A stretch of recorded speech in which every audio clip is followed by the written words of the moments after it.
Vous écoutez Samedi de lire avec l'auteur invité d'Amélie Boivin-Enfield. On est maintenant rendu au moment de l'émission où c'est à mon tour de présenter les ouvrages que j'ai lus cette semaine. Alors, mon auteur invité de cette semaine, Guylaine Gay. Guylaine, on commence avec le premier roman. Oui, qui est un roman de Francine Brunet. Le titre Le Nain, c'est publié chez Stanquet. Alors, l'histoire se passe à La Tuque. C'est Edmond Laliberté qui est un autiste qui est surnommé Le Nain. Il a 32 ans et il parle très peu. Il arrive à communiquer grâce à son journal dans lequel on retrouve son langage qui est codé de 1 à 9 et il a appris ça grâce à l'émission L'heure des quilles à la télévision. Et il collectionne les trains et les clous. Et Edmond est toujours en compagnie de son cousin qui, lui, est un déficient intellectuel, s'appelle Tibi. Et les deux garçons sont toujours entourés de 3 femmes. Alors, la mère d'Edmond, qui s'appelle Eva, et ses tantes Diane et Marion.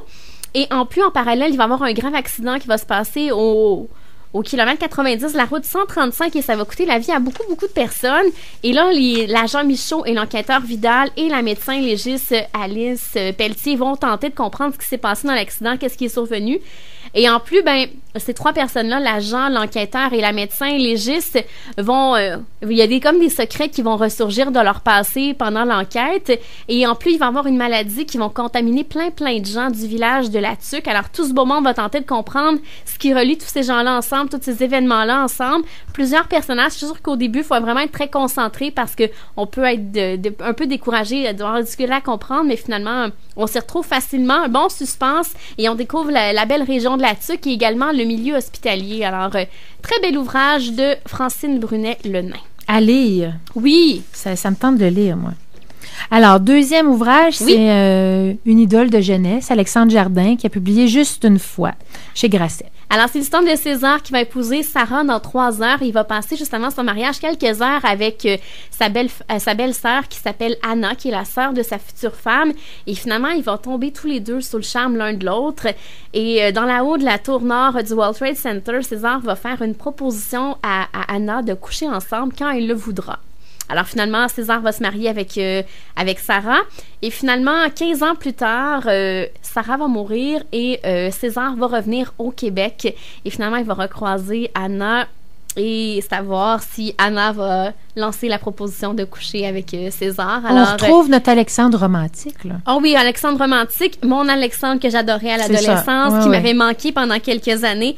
Alors, j'ai vraiment, vraiment beaucoup aimé cet ouvrage d'Alexandre Jardin. Alors, il faut lire pour savoir si Anna va succomber à César. Suspense! Oui. Le prochain a comme titre tout simplement compliqué, c'est de Annie l'Italien chez Druide. Alors, on retrouve Jean Simon, qui est l'éternel célibataire qui se remet de sa séparation, le détective, et Emma, la médium qu'on a découvert dans Ce ne sera pas si simple, qui, elle, est en couple maintenant avec Charles. Les deux compères sont maintenant partenaires d'affaires. Et Anne et Louis-Philippe, ce sont les voisins d'Emma, et eux se cherchent une maison depuis quelques temps. Et un jour, vont demander à Emma d'aller visiter la maison avec eux. Et finalement, la défunte propriétaire de la maison qu'ils vont visiter va entrer en contact avec Emma, qui est médium. Et la discussion va amener Emma et Jean Simon, le détective, à faire une enquête sur un meurtre dans la famille de cette défunte dame-là. Alors, un suspense loufoque, très drôle. On s'attache au personnage encore une fois. Et j'ai vraiment très, très hâte de lire le prochain ouvrage de cet auteur-là.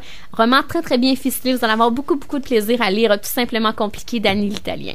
Prochain, Malédiction au manoir, cette histoire à dormir debout, c'est un collectif d'auteurs Dominique et compagnie. Oui, cet auteur, membre de l'Association des écrivains québécois pour la jeunesse, qui participe gracieusement à ce recueil de nouvelles pour financer le prix Cécile Gagnon, qui est un prix qui est offert annuellement à un écrivain de la relève, alors pour lui permettre d'écrire son prochain ouvrage.